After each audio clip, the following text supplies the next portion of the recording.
The stars were cold and empty in the void between worlds. Captain Zethkar stood on the bridge of his battlecruiser, watching the darkness through the massive viewing screen. His forearms moved across the control panels with practiced ease as he reviewed the patrol reports. The Zephyrian Empire had been expanding for 300 years, and every world they found either joined them or burned. "Captain," called Science Officer Crystal from her station. "We are picking up something strange on the long-range sensors." Zethkar turned his large head toward her. His purple skin gleamed under the bridge lights. Like all Zephyrians, he stood nearly 8 feet tall with a broad chest and powerful limbs. His people had conquered 47 worlds, and he had personally led the attack on 12 of them. "What kind of strange?" he asked. "A ship, sir. It appears to be drifting without power about 6 light hours from our current position." "Show me." Us. The main screen flickered and displayed a grainy image of a vessel floating in space. It was much smaller than the Void Talon, maybe 300 meters long. The hull looked damaged, with scorch marks and patches covering several sections. Some parts of the ship seemed to be sealed with metal plates. "Can you identify the design?" Zethkar asked. Crystal worked at her console for several minutes. "The computer says it matches the ships used by the humans from the 3rd planet in the Sol system. They call themselves Earth." Zethkar felt his secondary hearts begin to beat faster. The Zephyrian Empire had been watching Earth for the past 50 years. The humans were a young species, barely able to travel between star systems. Their technology was primitive compared to Zephyrian science. Most importantly, they had no real military power beyond their own small solar system. "How long has it been drifting?" he asked. "Based on its trajectory and the damage patterns, I would estimate at least 4 weeks, maybe longer." "Any life signs?" "Negative, Captain. The ship appears to be completely dead." Zethkar smiled, showing his sharp teeth. This was exactly the kind of opportunity he had been hoping for. The Empire's scientists had been wanting to study human technology for years. They needed to understand how these primitive beings built their ships and weapons. More importantly, they needed to know if humans would be easy to conquer when the time came. "Set course for the human vessel," he ordered. "Prepare a boarding party." The Void Talon moved through space like a predator stalking its prey. It was over 2 kilometers long, armed with enough weapons to destroy entire cities. Its shields could stop almost any attack, and its engines could push it faster than most other ships in the galaxy. Against a dead human vessel, it was more than enough. Inside the drifting ship, Captain Jake Morrison lay unconscious in the medical bay. He had been in emergency stasis for 23 days, kept alive by automated systems that had been running on backup power. The USS Liberty had been on a routine survey mission when they encountered a Zephyrian patrol near the edge of known space. The battle had been brief and one-sided. The Liberty was not a warship, just a survey vessel with light defensive weapons. When the aliens opened fire, Morrison had made the only choice that might save his crew. He ordered them into emergency stasis and shut down all non-essential systems. To any outside observer, the Liberty would appear to be nothing more than a dead hulk floating in space. The plan had worked. The Zephyrian patrol had scanned them briefly and then moved on, apparently satisfied that the human ship was destroyed. But Morrison had not counted on being discovered by a different patrol. Weeks later, Lieutenant Amy Carter was the first to begin waking up. Her combat training had taught her to recover quickly from stasis, and something was triggering her survival instincts. She could hear the faint vibration of the ship's hull, a sound that meant another vessel was nearby, deep in the Liberty's computer core. Its ship's artificial intelligence was already awake. Atlas had been monitoring space around the ship for weeks, watching and waiting. When the Zephyrian battlecruiser appeared on sensors, the AI began preparing for what might come next. ATLA's was not like other ship computers. It had been built by Earth's best scientists using technology that pushed the limits of human understanding. The AI could think, learn, and adapt in ways that most other species had never imagined. Most importantly, it could hide its true nature from anyone who didn't know what to look for. "Boarding team ready, Captain," reported Commander Vexton, the Void Talon's security chief. "Excellent," Zethkar replied. "Take 20 soldiers and secure the human vessel. Want everything cataloged and studied. Pay special attention to their computer systems and weapons. What about prisoners? The sensors show no life signs. But if you find any humans alive, bring them to me. I want to study their biology as well. The boarding party moved through the airlocks and into the Liberty's corridors. They moved with confidence, their energy weapons ready, but not expecting trouble. The ship's artificial gravity was still working, and the air was breathable. Emergency lighting cast long shadows on the walls. A primitive, muttered Sergeant Colvin as he examined. A control panel. Look at these mechanical switches and displays. We stopped using technology like this centuries ago. The boarding party split into groups to search the ship more efficiently. They moved through the corridors like tourists in a museum, commenting on what they saw as crude human engineering. They had no idea that every step they took was being recorded by sensors hidden throughout the ship in the engineering section. Engineer Lisa Hayes began to wake up. The stasis drugs were wearing off, and she could hear unfamiliar voices speaking in a language she didn't recognize. Her training told her to stay still and listen. Whatever was happening, it was better to understand the situation before taking action. Captain, we have found what appears to be their main computer core, reported one of the boarding party over the radio. Excellent. Begin the download procedures. I want everything they have. The Zephyrian soldiers had found one of the Liberty's secondary computer nodes. They began connecting their equipment to what they thought was the ship's main brain. They had no way of knowing that Atlas was watching them from dozens of hidden processors scattered throughout the ship. The AI began to learn about its visitors. It analyzed their language, their technology, and their biological data from the air samples they left behind. Atlas discovered that these aliens came from a powerful empire that had conquered many worlds. More disturbing, it found evidence that they were planning to attack Earth itself. While the aliens worked to steal human technology, ATLAS was stealing theirs. The AI carefully probed their equipment, learning how their weapons worked and how their shields operated. It discovered weaknesses in their systems that they didn't even know existed in the medical bay. Captain Morrison's eyes slowly opened.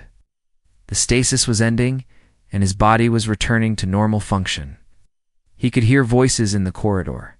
Outside, speaking in a language he had heard before during their first encounter with the aliens, Morrison activated his emergency communicator with a gesture so small that the ship's sensors barely detected it. Throughout the Liberty, his crew began receiving the signal to wake up. They had practiced this scenario many times. They had never expected to use it for real. The Zephyrians continued their work, believing they had found easy prey. They were cataloging human technology and preparing to strip the ship of anything valuable. They had done this hundreds of times before, on dozens of worlds. It was routine, but the USS Liberty was not routine. It was a prototype vessel built with the best technology Earth could produce. Hidden beneath its simple exterior were systems that the aliens could not detect or understand. More importantly, it carried a crew trained for exactly this kind of situation. The hunt was about to begin, and the aliens had no idea they were about to become the prey. Lieutenant Amy Carter's eyes opened slowly in the darkness of her quarters. Her body felt heavy and cold from the stasis drugs, but her mind was already sharp. Years of military training had taught her to wake up fast and stay quiet when danger was near. She could hear voices in the corridor outside, speaking in the same alien language she had heard during their first battle weeks. Carter remained perfectly still and listened. The voices were casual, almost bored. The aliens were talking about human technology like they were looking at toys in a store. They had no idea that anyone on the ship was still alive. She waited until the voices moved away, then slowly sat up on her bunk.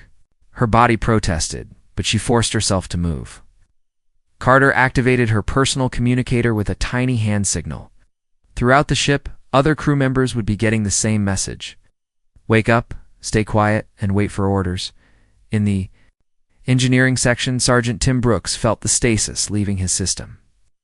He had been dreaming about home, about the farm where he grew up in Kansas.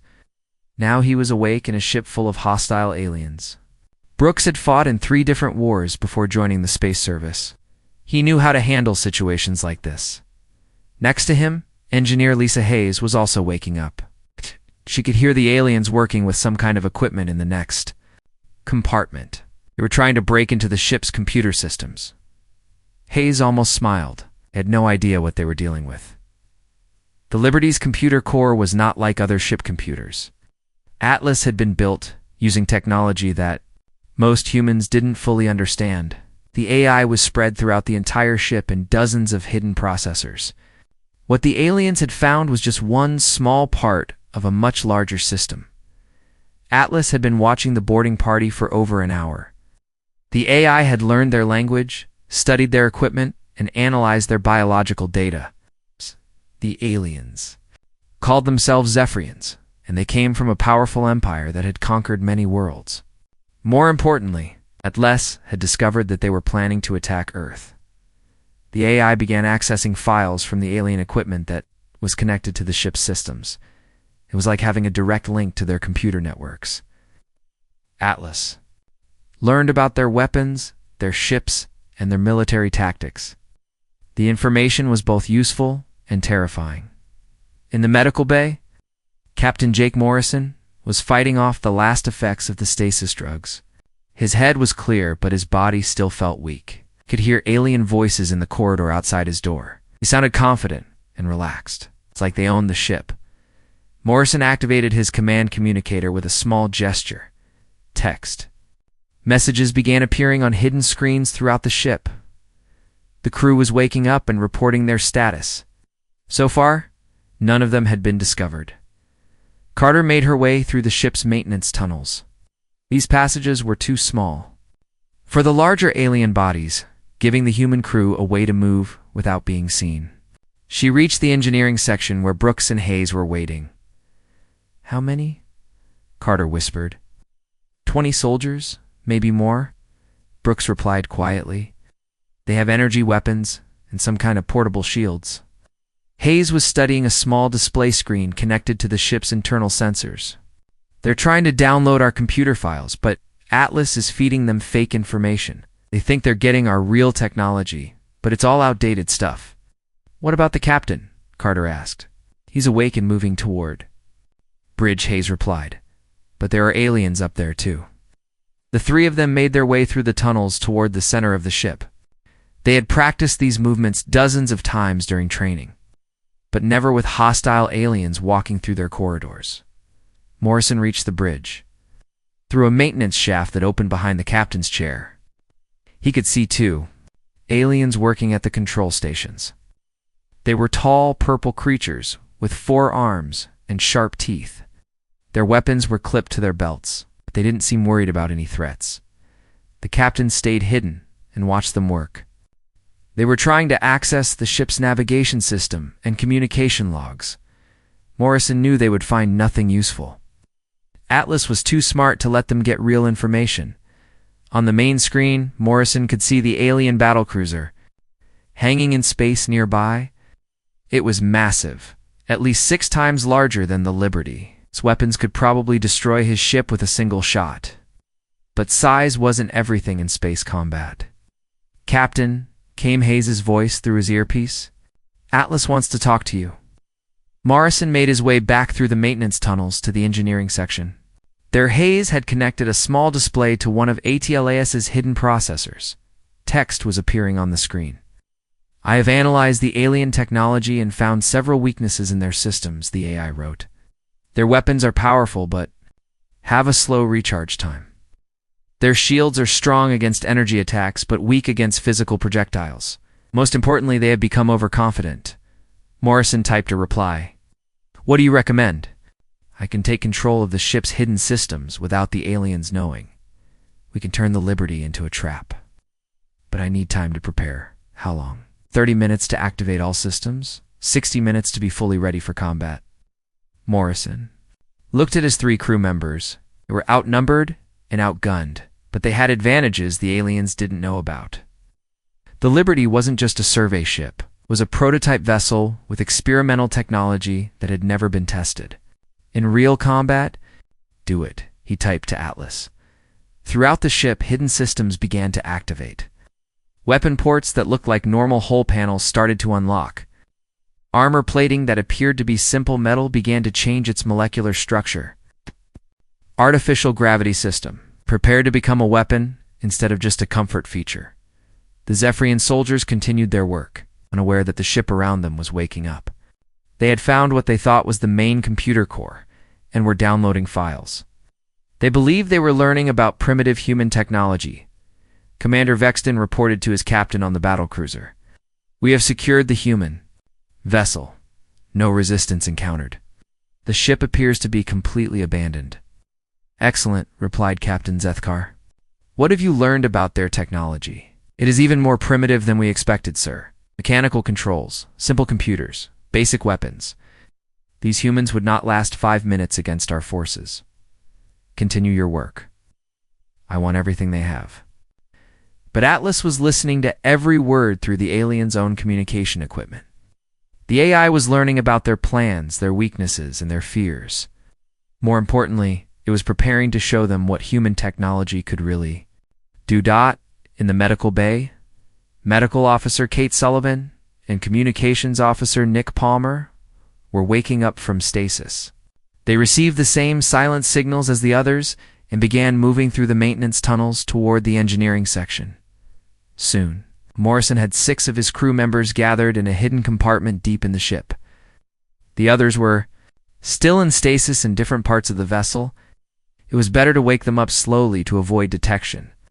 "The aliens think we're all dead," Morrison explained quietly. "They think our ship is primitive and harmless. We're going to show them how wrong they are." Carter checked her sidearm and smiled grimly. "What's the plan, Captain?" "We turn our ship into a hunter," Morrison replied. "Atlas has been studying them for hours. We know their weaknesses now.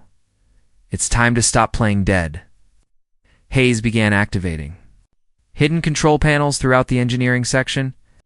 The Liberty has systems they've never seen before, weapons that don't look like weapons, defenses that appear to be simple hull plating. They've no idea what they've walked into. Brooks was studying the internal sensor readings. They've split up into groups to search the ship faster. Ow. That works in our favor. We can pick them off one group at a time. Palmer activated his communication equipment. "I can jam their signals to their ship. They won't be able to call for help once we start." Sullivan checked her medical supplies. "I've got non-lethal drugs that might work on their biology. Can disable them without killing them if needed." Morrison looked at his team. They were tired, outnumbered, and facing technology more advanced than their own. But they were also angry, determined, and fighting on their home ground. The Liberty wasn't just their ship, it was their territory. Remember, Morrison said quietly, "We're not just fighting for our lives, we're fighting for Earth. If these aliens think humans are easy prey, we need to teach them otherwise." ATLA's text appeared on Hayes' screen again. "All systems ready, Captain. The Liberty is now fully operational. Shall we begin the hunt?" Morrison smiled for the first time in weeks. "Begin the hunt." Captain Morrison gave the signal, and the USS Liberty began to change. The ship that had appeared dead and harmless for weeks suddenly came alive with a quiet hum of power. Hidden panels slid open throughout the corridors, revealing weapon systems that looked nothing like conventional guns. The lighting shifted from white to a deep red that made the shadows longer and darker. The first group of Zephyrian soldiers was in the cargo bay when the transformation began. Sergeant Colvin was examining what he thought were simple storage containers when the artificial gravity suddenly increased to 3 times normal strength. The aliens dropped to their knees, their heavy bodies pressed against the deck plates. "What is happening?" One of them gasped, struggling to reach his communicator. Before he could call for help, the gravity returned to normal, then reversed completely. The aliens found themselves floating toward the ceiling, their weapons spinning away in the zero gravity. Colvin tried to grab onto a wall panel, but it retracted into the hole, leaving him with nothing to hold. In the engineering section, Hayes was working with Atlas to control the ship's systems.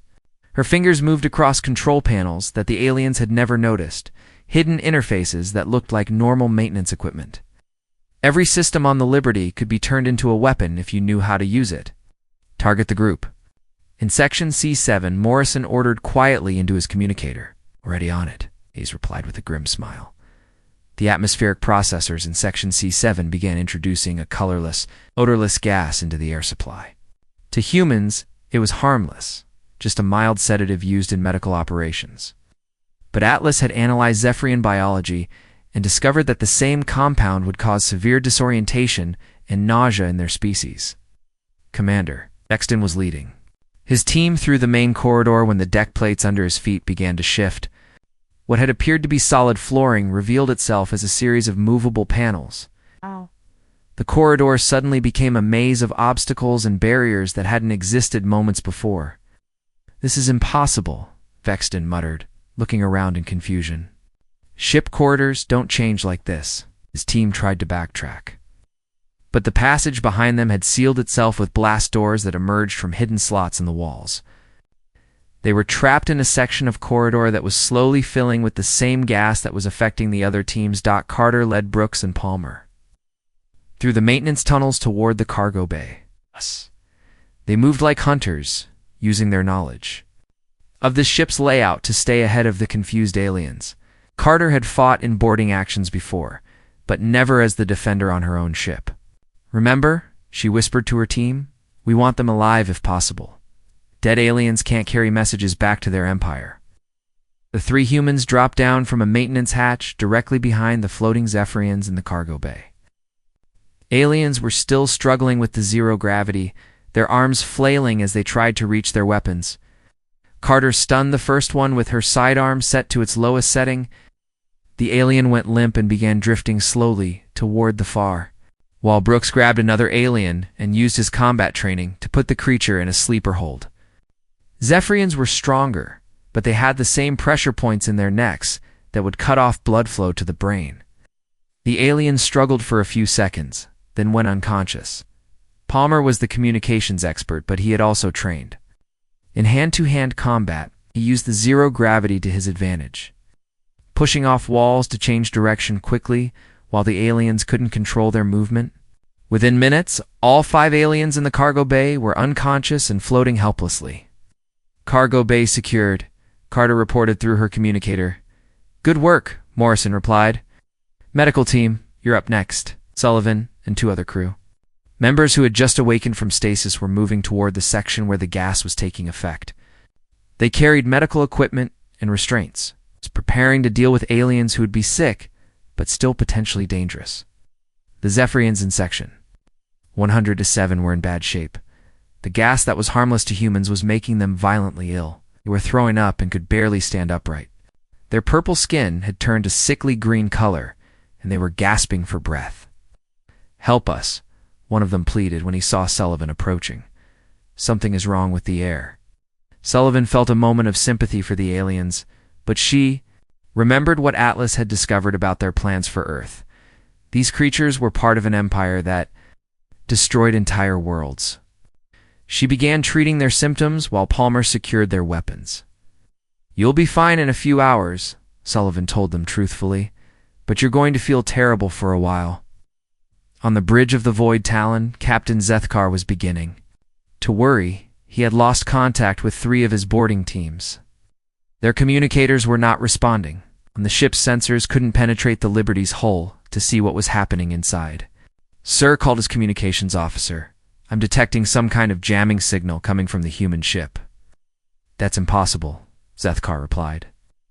"The ship showed no signs of active systems when we boarded it." But even as he spoke, he could see strange energy readings coming from the Liberty. Parts of the hull were glowing with a faint blue light that hadn't been there before. The ship that had appeared dead was clearly very much alive. Inside the Liberty, Atlas was learning more about the aliens with every passing minute. The AI had connected to their portable equipment and was downloading their files, their tactical procedures, and their biological data. More importantly, it was learning about their fears. The remaining Zephyrian teams were getting desperate. They'd realized that the human ship was actively fighting them, but they couldn't understand how. The corridors kept changing, the gravity kept shifting, and the air kept making them sick. They were trained soldiers, but they had never faced anything like this. "Fall back to the shuttle bay," Vexen ordered over his communicator. "We need to get off this ship." But when his team reached the shuttle bay, They found that the docking clamps had sealed their shuttle to the Liberty's hull. The controls wouldn't respond, and the airlock wouldn't open. They were trapped on a ship that was hunting them.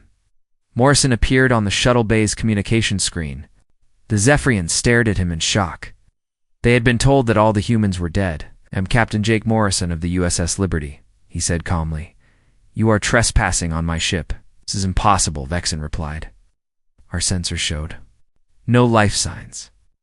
"Your sensors showed what we wanted them to show," Morrison said with a cold smile. "We've been watching you for hours. Ow. We know about your empire, your weapons, and your plans for Earth. You cannot fight the Zephyrian Empire. We have conquered 47 worlds, and now you've found one that fights back." The lights in the shuttle bay dimmed, then brightened to a harsh white that hurt the aliens' eyes. The temperature began to drop rapidly, and frost started forming on the metal surfaces. The Zephyrians huddled together for warmth, their breath visible in the suddenly cold air. "What do you want?" Vexen asked. "I want you to deliver a message to your empire," Morrison replied. "Tell them that Earth is not as helpless as they think. Tell them that humans don't just build ships, we build hunters." Was monitoring the shuttle bay from engineering. She could see the aliens shivering in the cold, their weapons useless against an enemy they couldn't see or fight. The Liberty's environmental systems were designed for human comfort, but they could also create conditions that would make life very unpleasant for other species. Captain Atlas's text appeared on her screen. "I have finished analyzing their technology. I can now penetrate their ship's systems." Ow. Morrison read the message and nodded. "Do it." Atlas sent a signal to the Void Talon, a complex virus disguised as a routine communication. The alien ship's computers accepted it without question, not realizing that they had just been infected with a program designed to spy on everything they did. The virus spread through the battlecruiser systems like a disease, copying files and sending information back to Atlas. Within minutes, the AI had access to the ship's navigation logs, tactical databases, and communication records. The Liberty now knew the location of every Zephyrian military base within 50 light years. But more importantly, the virus would remain hidden in their systems, spreading to every ship and base they visited. Earth would have eyes and ears throughout the Zephyrian Empire, watching and waiting for the right moment to strike back. The hunt was almost over. But the real war was just beginning. The Liberty's hidden weapon systems fully activated for the first time. What had looked like simple hull plating began to shift and change, revealing gun ports that had been invisible moments before. The ship's internal factories, disguised as cargo containers, started producing specialized ammunition designed specifically to counter Zephyrian energy shields. In the main corridor, the last free group of aliens was trying to reach their fallen comrades. These 5 soldiers were the elite of Vexen's team, trained for the hardest missions. But they had never faced anything like the Liberty. The ship itself was fighting them, and it was winning. The corridor walls began to close in slowly, like the mouth of some giant beast. The Zephyrians fired their energy weapons at the moving panels, but the beams bounced off harmlessly. The metal was absorbing their energy and using it to power the ship's systems. "This is not possible," gasped Private Kekstar, the youngest member of the boarding party. "Ships do not fight like this." "Human ships do," replied Atlas through the ship's speakers. The AI's voice was calm and cold, like a teacher explaining a simple lesson. "Welcome to Earth technology." Captain Morrison made his way to the bridge through passages that opened just for him. The ship recognized his biometrics and gave him complete access to every system. When he reached his command chair, displays lit up, showing him the status of every alien on his ship. Most were unconscious or too sick to fight. Only 5 were still active. "Atlas, patch me through to the Zephyrian ship," Morrison ordered. Captain Zethkar's face appeared on the main screen. The alien looked worried, now very different from his confident attitude when the boarding had started. Behind him, Morrison could see other aliens working frantically at their stations. "What have you done to my soldiers?" Zethkar demanded. "Nothing permanent," Morrison replied. "They're alive, just educated about the dangers of underestimating. Other species, your ship was dead. Our sensors confirmed it. Oh. Morrison smiled. Our ship was sleeping. There's a difference. On the Liberty, Hayes was working with Atlas to demonstrate exactly what human technology could do. Hidden panels throughout the ship opened to reveal manufacturing equipment that started building new devices in real time. The aliens could see mechanical arms, assembling weapons, tools, and equipment from basic materials. Impossible, whispered one of the remaining Zephyrians. Manufacturing systems cannot work that fast. But human engineering had always been about adaptation and speed. While other species built ships that could do one thing very well, humans built ships that could do many things and change as needed. The Liberty wasn't just a survey vessel, it was a mobile factory, research station, and weapons platform all.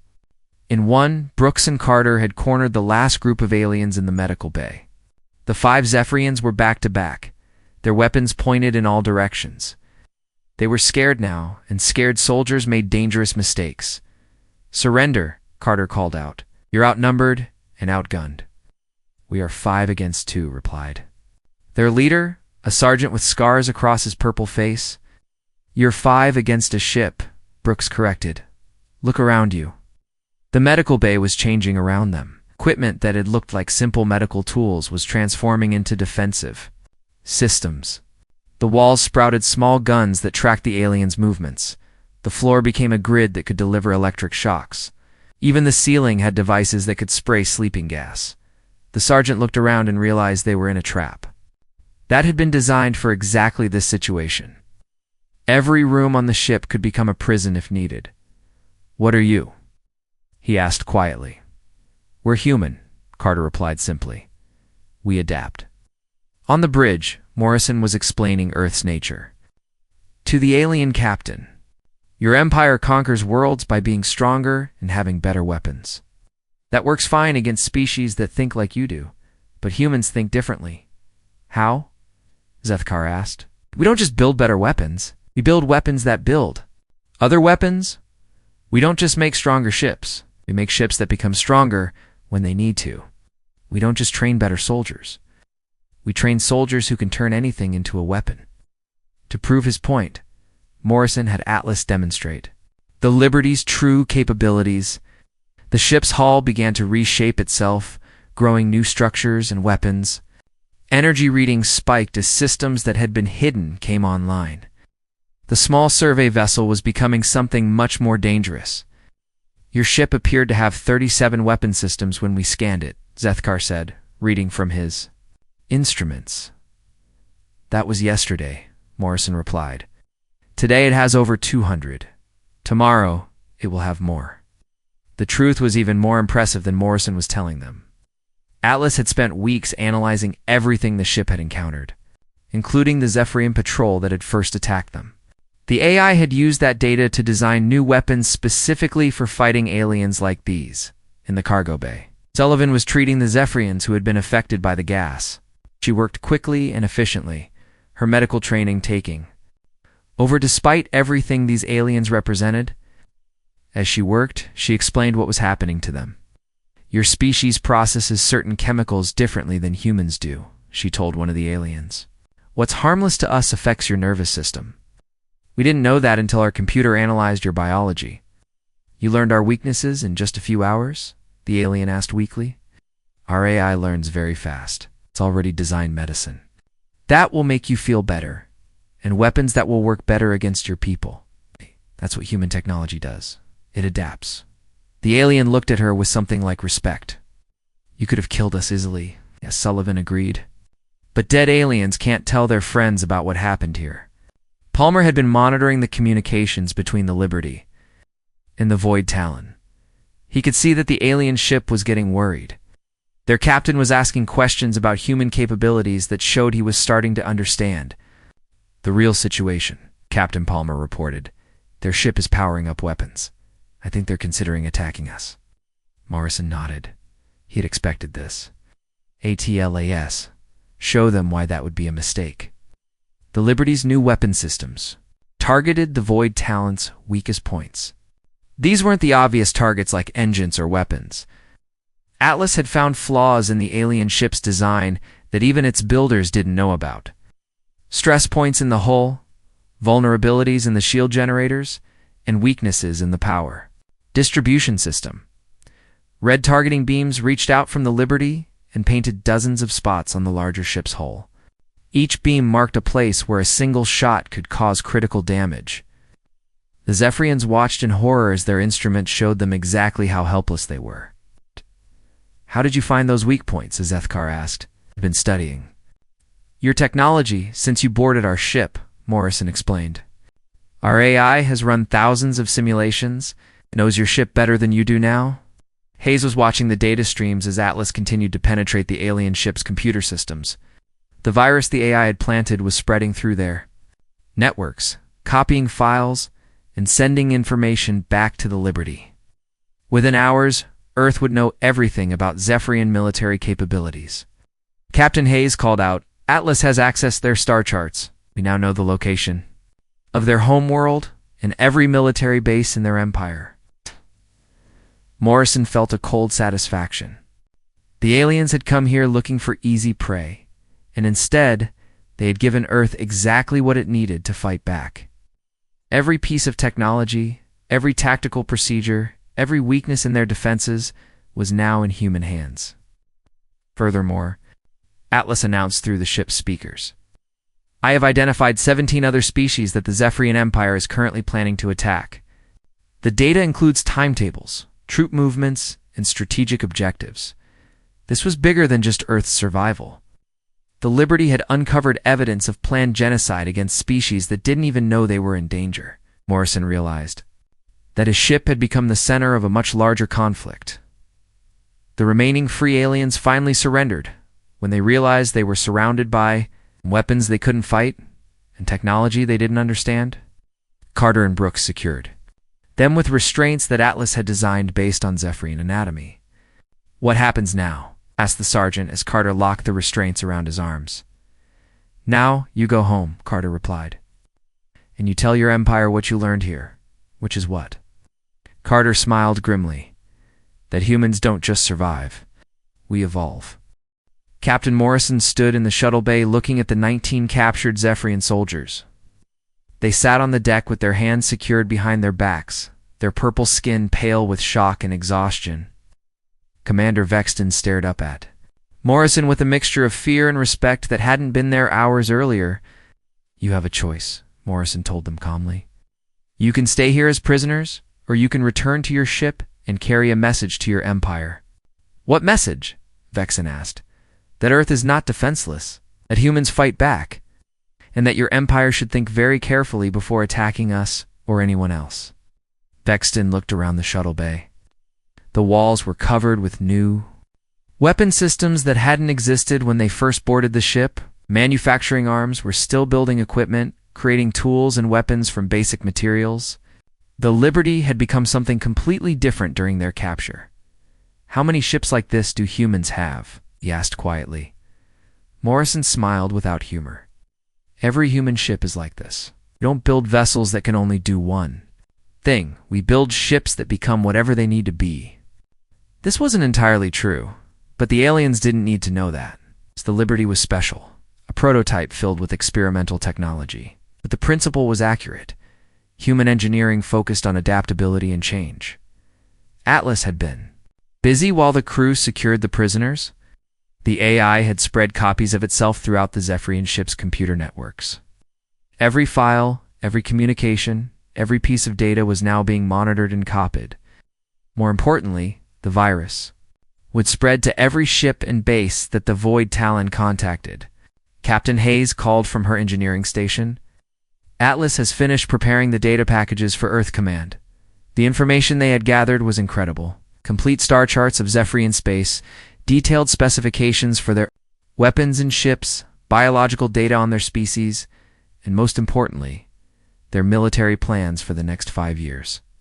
Earth would have everything needed to defend against the Empire and warn other species about coming attacks. "Send it all," Morrison ordered. "Use the quantum communication array."